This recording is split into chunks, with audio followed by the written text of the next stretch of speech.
trigger has nothing over this thing.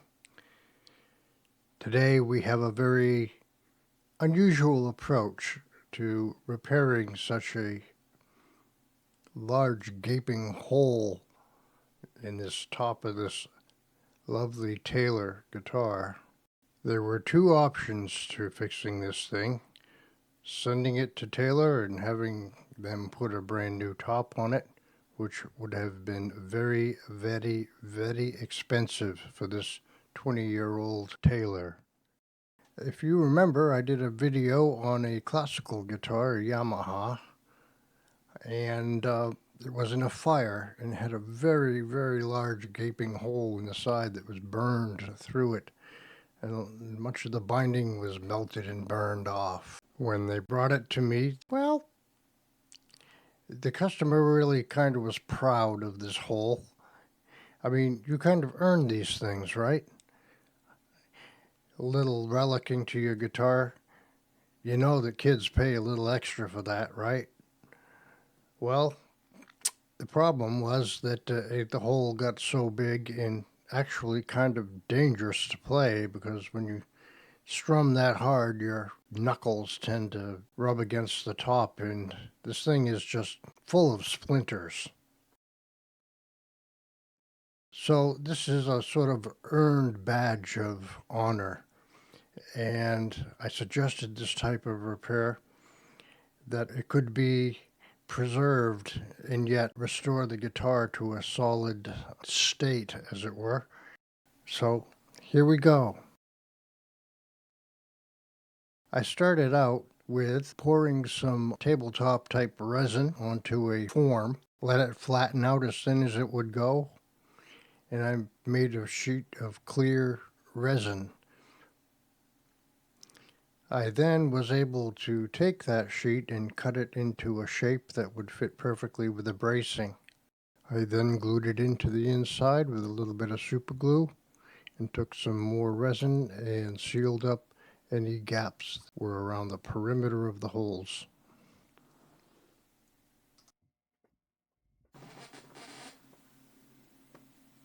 All the music on this video was recorded with this guitar.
Okay, so I sealed this whole area up with a toothpick and a little bit of resin. It looks like it's nice and waterproof now, and that'll allow me to pour a larger amount in there.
Okay, well, looks like we have some significant fret wear here.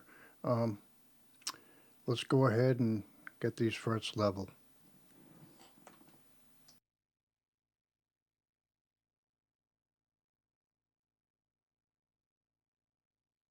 Gross.